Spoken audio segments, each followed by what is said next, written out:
Selamat datang di kelas matematika bersama Amanda. Hari ini kita akan membahas tentang teori dasar himpunan. Apa saja yang akan kalian pelajari pada topik teori dasar himpunan ini? Dalam topik teori dasar himpunan ini, kita akan memulai dengan memahami apa itu himpunan. Selanjutnya, kita mempelajari seperti apa notasi atau lambang-lambang yang digunakan dalam himpunan. Lalu kita akan diberitahu tentang apa itu kardinalitas himpunan dan apa itu himpunan bagian. Selanjutnya, kita akan belajar tentang operasi-operasi apa yang bisa digunakan pada himpunan, yang terdiri dari irisan, gabungan, komplemen, dan selisih. Setelah memahami kelima hal tersebut, kita akan masuk pada contoh penggunaan himpunan dalam pengelompokan data atau filtering pada Microsoft Excel. Selanjutnya, kita akan melihat bagaimana itu diagram Venn dan memahami studi kasus tentang true positif dan false positif pada rapid test COVID-19. Yang akan saya bahas pada video ini adalah 5 poin pertama, sementara untuk 3 poin berikutnya akan saya buat pada video yang lain. Silakan disimak ya.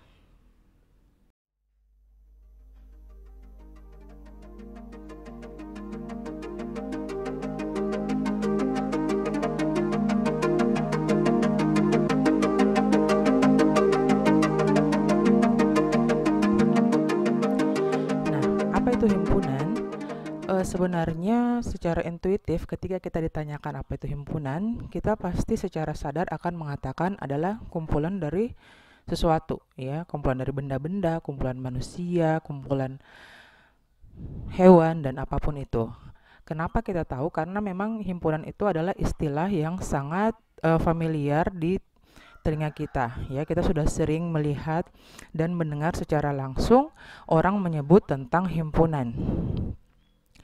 Nah, jadi dia itu merupakan kumpulan dari objek-objek sederhananya. Dalam matematika, objek ini dikenal dengan istilah elemen atau anggota. Himpunan ini dapat terbatas ataupun tak terbatas. Terbatas di sini misalnya kita punya himpunan yang anggotanya itu hanya 3, itu disebut sebagai terbatas. Sementara tak terbatas itu sebaliknya. Misalnya apa yang tidak terbatas dalam dunia ini? Kalau dalam matematika itu sangat jelas contohnya, misalnya untuk himpunan bilangan asli.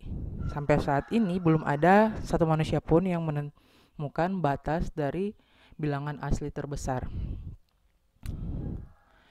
Nah, syarat sebuah kumpulan disebut sebagai himpunan itu seperti apa? Karena tidak semua kumpulan itu bisa kita katakan sebagai himpunan, ya. Itu kalau dalam konteks matematikanya. Syarat yang harus dipenuhi itu yang pertama dia memiliki objek, yang kedua dia memiliki syarat atau ciri khusus, yang mana ciri ini dia tidak boleh relatif atau tergantung dari pendapat orang. Kita lihat contohnya. Di sini ada kumpulan makanan, kumpulan mahasiswa yang memiliki berat 500 kg, kumpulan orang yang pintar, dan kumpulan bilangan yang habis dibagi 2. Dari keempat contoh kumpulan ini, mana saja yang termasuk himpunan? Oke, bagaimana? Sekarang kita lihat yang pertama. Yang pertama itu kumpulan makanan. Dia bukan contoh himpunan. Kenapa bukan? Karena dia itu relatif, ya. Ada orang yang menganggap sesuatu itu makanan dan ada yang bukan. Contoh jelasnya itu adalah yang vegetarian. Orang vegetarian dia tidak memakan daging sehingga tidak menganggap daging sebagai makanan. Sementara orang yang bukan vegetarian dia menganggap daging sebagai makanan. Karena ciri khususnya ini dia tidak relatif, berarti dia bukan himpunan meski dia punya objek makanan. Yang berikutnya, kumpulan mahasiswa yang memiliki berat 500 kg. Objeknya di sini adalah mahasiswa, sementara ciri khususnya dia harus punya berat 500 kg. Pertanyaannya, ini himpunan atau bukan? Jika dipikir secara sepintas, kalian mungkin berpikir ini bukan himpunan, karena saat ini belum ditemukan ada mahasiswa yang beratnya itu 500 kg. Walaupun dengan kondisi kerja dari rumah seperti sekarang, belajar dari rumah itu bisa saja terjadi karena kalian belajarnya sambil baring dan sambil makan. Ya. Walaupun pada kenyataannya kita tidak menemukan anggota dari himpunan ini, dari kumpulan ini, kita tetap bisa mengatakan ini sebagai himpunan. Kenapa? Karena tadi dia punya ciri khusus dan tidak relatif. Kenapa tidak relatif? Berat 500 kg itu dia tidak tergantung dari pandangan orang. Tapi kita bisa langsung menentukan dengan cara mengukurnya menggunakan timbangan. Berikutnya adalah kumpulan orang yang pintar. Nah, bagaimana dengan orang yang pintar? Saya bisa saja mengatakan si A pintar. Tapi ketika Anda bertemu dengan si A, Anda bisa saja mengatakan dia tidak pintar. Artinya ciri khusus yang dia ada di sini dia relatif, ya, tergantung dari pendapat orang sehingga dia bukan himpunan. Dan contoh terakhir, kumpulan bilangan yang habis dibagi 2. Di sini dia jelas punya objek bilangan dan ciri khusus yaitu habis dibagi 2. Karena habis dibagi 2 ini bisa dihitung secara matematis dan tidak relatif dengan pendapat orang, makanya ini merupakan himpunan. Kita lanjut. Di sini contoh lagi himpunan, kita bisa melihat penulisannya secara matematis. Kalau S adalah himpunan yang memuat 0 dan 1, itu dituliskan S sama dengan kurung kurawal 0,1. Tanda kurung kurawal di sini dia itu menunjukkan bahwa apa yang ada di dalam kurung itu merupakan anggota dari himpunan. Setiap anggota dari himpunan itu dia dipisahkan dengan tanda koma. Contoh lain, S adalah himpunan dari kata-kata yang ada dalam Kamus Bahasa Indonesia. Di sini jelas ya, ciri khusus yang membatasi kata-kata tersebut harus ada dalam Kamus Bahasa Indonesia. Nah, yang ketiga, ini S sama dengan himpunan kosong. Jadi dalam dunia matematika itu ada disebut dengan himpunan kosong. Contohnya tadi seperti yang sudah saya sebutkan, mahasiswa yang beratnya 500 kg. Itu karena tidak ada anggotanya, dia tetap himpunan dan disebut sebagai himpunan kosong. Himpunan kosong dalam matematika itu diberi simbol angka 0 yang ada garis melewati angka tersebut, ya. Berikutnya S sama dengan himpunan 3, B, ayam, dan himpunan negatif 1, negatif 2. Nah, di sini kita lihat ada kurung kurawal dalam kurung kurawal. Dalam matematika, ada himpunan dalam himpunan yang akan kita bahas konsepnya sebentar lagi ya. Jadi ada himpunan dalam himpunan. Itu berhubungan dengan konsep himpunan bagian. Hal yang penting yang perlu kalian pahami, dalam himpunan itu tidak diperbolehkan adanya elemen yang berulang. Dengan kata lain, kalau kita punya himpunan 1, 1, 2, 3, 4, 4, kita harus menuliskannya hanya dalam bentuk yang tidak berulangnya saja. Jadi hanya 1, 2, 3, dan 4. Jika kita ingin mengulang elemen, kita dapat menggunakan objek yang berhubungan yang disebut dengan multihimpunan. Jadi multihimpunan tidak akan saya bahas pada kesempatan kali ini. Nah, dalam matematika sendiri itu tidak ada definisi formal untuk istilah himpunan. Kenapa? Karena ada beberapa himpunan yang pada kenyataannya itu tidak mungkin ada. Ya, jadi dalam matematika kalau sesuatu punya definisi, dia harus jelas keberadaannya. Tapi ketika ada sesuatu yang tidak mungkin ada pada kenyataan, biasanya ilmuwan matematika tidak memberikan definisi atas hal tersebut. Sebagai contoh di sini ilmuwan matematika dia memberikan contoh sesuatu yang tidak bisa kita anggap sebagai bukan tidak bisa kita anggap, kita susah untuk mencari anggotanya ya. Di sini disebut sebuah himpunan yang anggotanya adalah seluruh himpunan. Dia mungkin ada tapi kita sulit untuk menemukannya dalam kehidupan ini, dalam kenyataan ya. Nah, hal-hal seperti ini yang sepintas seperti ada tapi dalam kenyataannya susah untuk dibuktikan, itu dalam matematika disebut dengan paradoks. Himpunan biasanya dinotasikan atau dilambangkan dengan huruf kapital, ya. Jadi ini tidak ada perdebatan, hampir di semua buku teks matematika, himpunan itu dilambangkan dengan huruf kapital. Jika X adalah elemen dari A, itu dituliskan X elemen X E A. Ini modelnya seperti huruf E, ya. Itu menandakan elemen. Jadi penulisannya seperti ini. Itu maknanya bahwa X adalah elemen atau anggota dari A. Sebaliknya itu dituliskan menggunakan notasi yang sama tapi ada tanda garis. Itu menunjukkan kalau X itu bukan elemen atau anggota dari A. Nah, tanda kurung kurawal seperti yang sudah saya jelaskan tadi itu digunakan untuk menyatakan bahwa apa yang ada dalam tanda kurung merupakan anggota sebuah himpunan.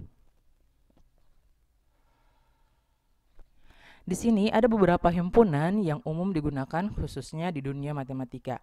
Jadi himpunan ini istilahnya dia sudah punya notasi baku. Ketika kita melihat himpunan yang modelnya seperti ini, yang N dengan penulisan spesial, itu dia merupakan himpunan bilangan asli atau bilangan natural. Bilangan asli itu kalian mungkin sudah sering dan sudah tahu, ada yang sudah tahu kalau pernah dipelajari di SMA itu dia mulai dari 1 ya, 1, 2 dan seterusnya. Terus ada himpunan bilangan bulat, simbolnya juga Z yang ditulis secara khusus. Dia itu berasal dari kata zahlen dan memuat bilangan asli 0 beserta bilangan negatifnya. Oh, maaf ya, di sini seharusnya negatif 1 bukan negatif 2.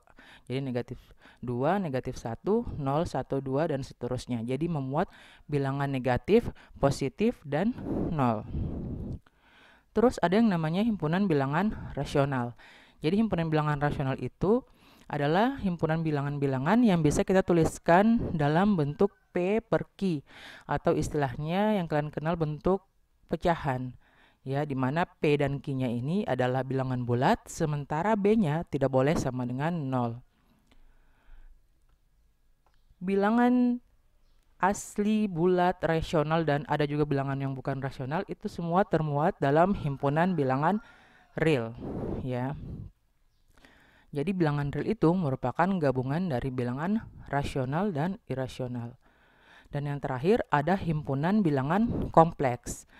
Himpunan bilangan kompleks itu dia merupakan bilangan-bilangan yang berbentuk A tambah BI, di mana A dan B-nya itu adalah bilangan real, sementara I sendiri adalah bilangan imajiner, atau bilangan yang kalau kita kuadratkan menghasilkan negatif 1.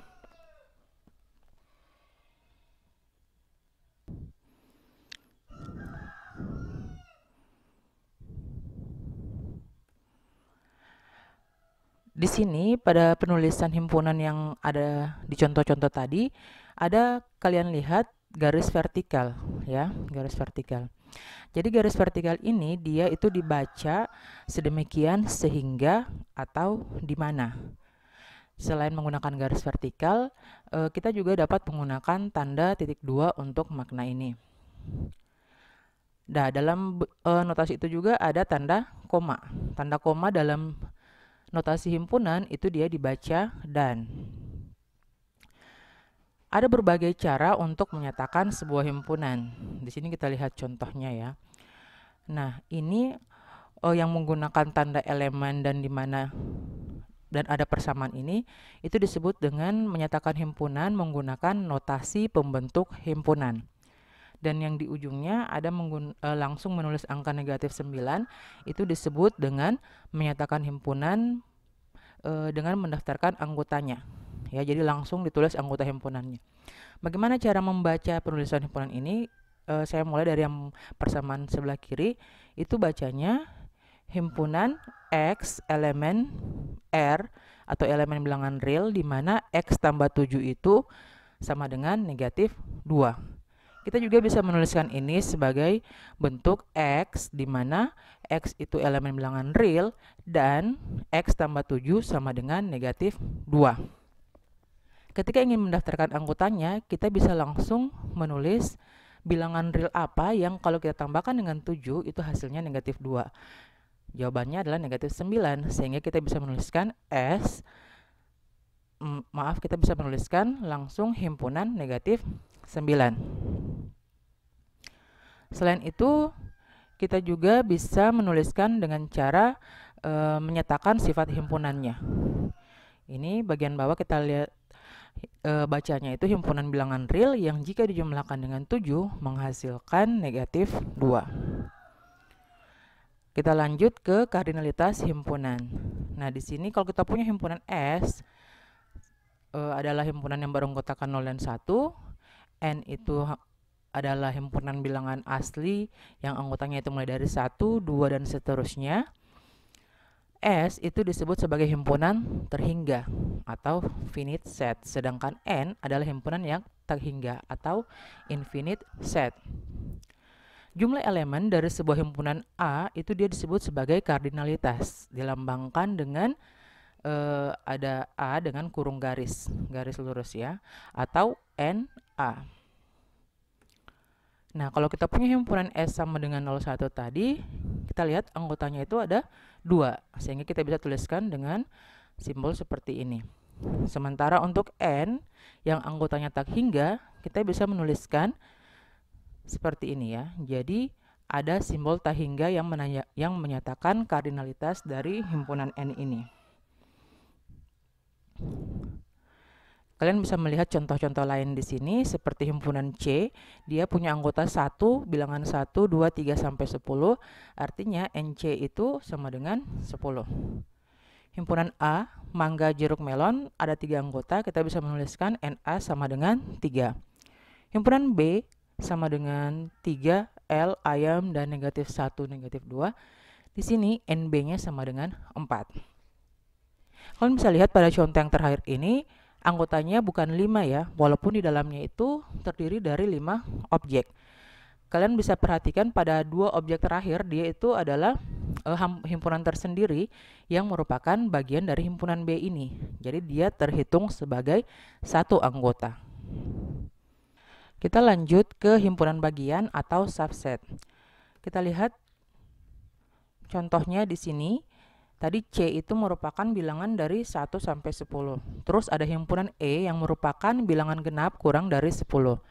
Jadi E ini bisa kita daftarkan sebagai himpunan 2, 4, 6, dan 8. Di sini kita melihat kalau 2 itu adalah elemen dari E dan 2 juga adalah elemen di C. Begitu juga untuk 4, 6, dan 8.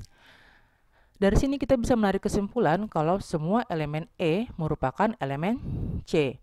Dalam matematika ini disebut sebagai himpunan bagian atau subset. Definisi lengkapnya seperti ini. Kalau diberikan himpunan A dan B, dikatakan A adalah himpunan bagian dari B jika dan hanya jika setiap elemen di A merupakan elemen di B. Kita menuliskannya sebagai A termuat di B atau B memuat A. Jadi simbolnya seperti ini ya. Jadi seperti huruf C dan ada garis di bawahnya. Nah, selain dari notasi ini, di buku-buku teks lain juga ada yang hanya menggunakan tanpa garis. Jadi simbolnya itu seperti huruf C saja. Tidak ada garis di bawahnya. Jadi maknanya sama, mengatakan kalau A itu adalah himpunan bagian dari B. Terus, jika ada anggota B yang bukan anggota A, dikatakan A adalah himpunan bagian murni dari B.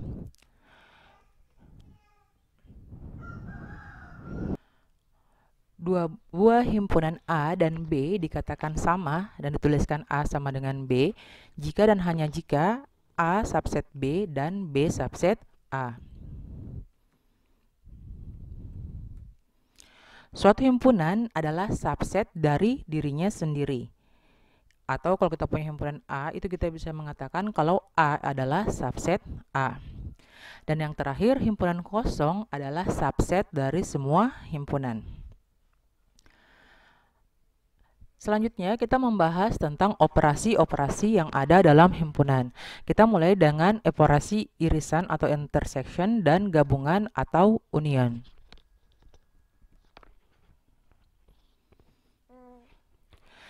Nah, kita kembali ke contoh himpunan C dan E tadi ya. Di mana C adalah bilangan 1 sampai 10 dan E adalah bilangan genap yang kurang dari 10. Kita punya himpunan baru F yang sama dengan 1, 3, 5, 7, 9, dan 11. Di sini kita bisa melihat kalau di antara himpunan C dan F itu ada anggotanya yang sama, yaitu 1, 3, 5, 7, dan 9. Begitu juga untuk C dan E. Anggotanya yang sama adalah 2, 4, 6, dan 8. Untuk F dan E sendiri itu tidak memiliki anggota yang sama, atau kita bisa katakan kalau anggotanya yang sama itu adalah himpunan kosong.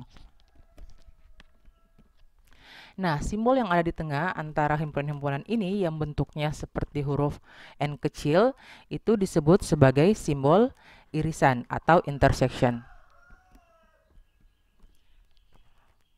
Selanjutnya kita akan melihat simbol lain yang berbentuk huruf U ya. Kalau kita perhatikan empat gabungan himpunan ini, untuk yang pertama E gabung F ya, itu simbol U itu menyatakan gabungan. Ketika himpunan E kita gabungkan dengan himpunan F dan kita tuliskan anggotanya, itu menjadi 1, 2, 3, 4, 5, 6, 7, 8, 9, dan 11 ya. Di sini karena tidak ada anggotanya E dan F yang sama, tidak ada himpunan yang kita tulis kembali. Sementara untuk E dan C, walaupun ada anggotanya yang sama, kita tidak menuliskan secara berulang seperti yang sudah saya jelaskan di awal. Begitu juga untuk himpunan anggota yang sama dari C dan F. Nah, simbol U ini tadi kita sebut sebagai simbol untuk gabungan atau union.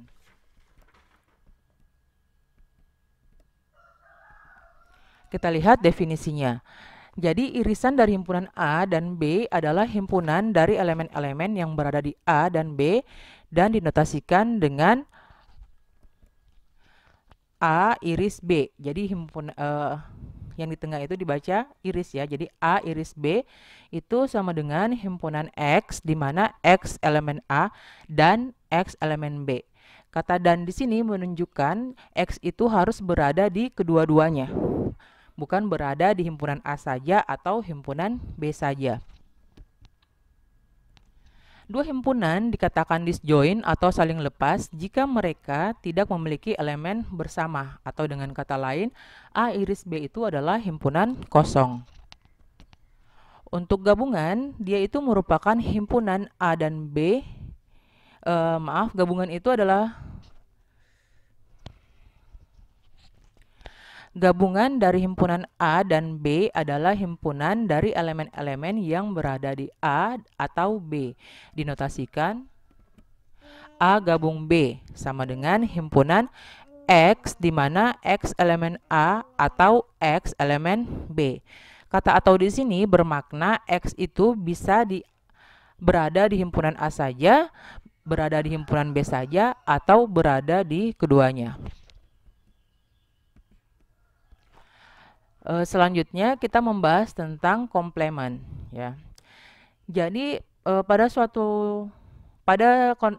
kondisi-kondisi tertentu kita akan membutuhkan sebuah himpunan S yang memuat sebuah objek yang sedang kita bicarakan. Nah, himpunan seperti ini dalam matematika dikenal dengan himpunan semesta atau universe.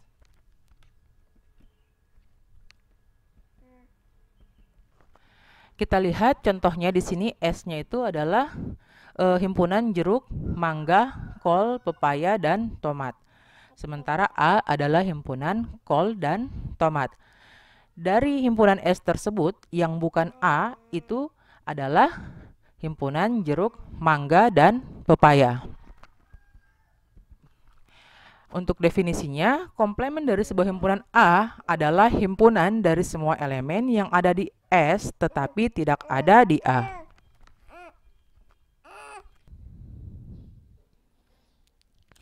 Disimbolkan dengan A pangkat C. Di sini kelihatan ya, itu dibaca A komplement sama dengan himpunan X elemen S, di mana X bukan elemen A.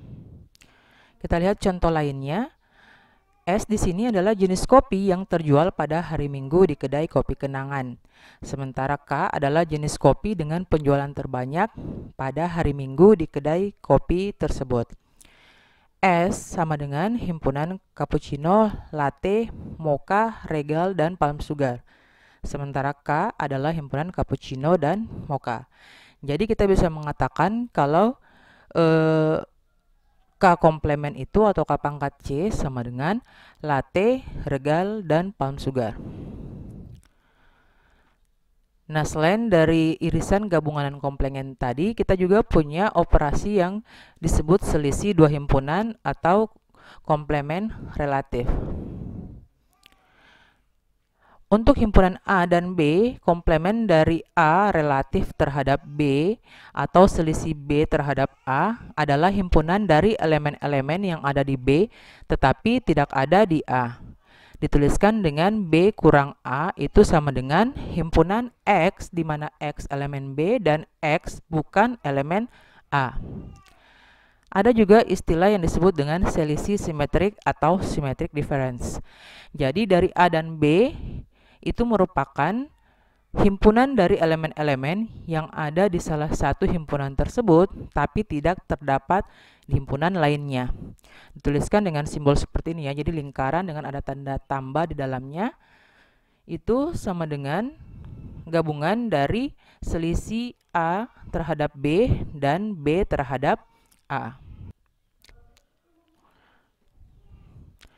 B kurang A ini dapat juga disimbolkan dengan seperti ini. Ada B terus garis miringnya mengarah ke kiri A. Ini bacanya B tanpa A. Jadi yang satunya bacanya B kurang A, yang ini bacanya B tanpa A dengan makna yang sama. Kita lihat contohnya. Diberikan A sama dengan himpunan 2, 4, 8 dan B itu himpunan 4, 5, 6. Kita akan menentukan A kurang B, B kurang A, dan selisih simetrik dari A dan B. Kita lihat untuk A kurang B atau A tanpa B itu adalah anggota A yang tidak ada di B. Itu adalah 2 dan 8. Sementara untuk anggota B yang tidak ada di A adalah himpunan 5 dan 6. Selisih simetrik merupakan gabungan dari A kurang B dan B kurang A ini. Sehingga kalau kita gabungkan, itu akan kita peroleh selisih simetriknya adalah himpunan 2, 5, 6, dan 8. Nah, selanjutnya di sini untuk aplikasinya kita bisa melihat penggunaan himpunan dalam aplikasi Microsoft Excel. Jadi contoh penggunaan konsep himpunan dan operasinya dapat dilihat pada aplikasi Microsoft Excel, di mana pada aplikasi ini konsep himpunan digunakan untuk klasifikasi data atau filtering. Demikian tadi pembahasan saya tentang 5 topik awal dari teori dasar himpunan. Untuk melihat bagaimana contoh-contoh penggunaan teori ini, kalian bisa menyaksikan di video selanjutnya. Terima kasih.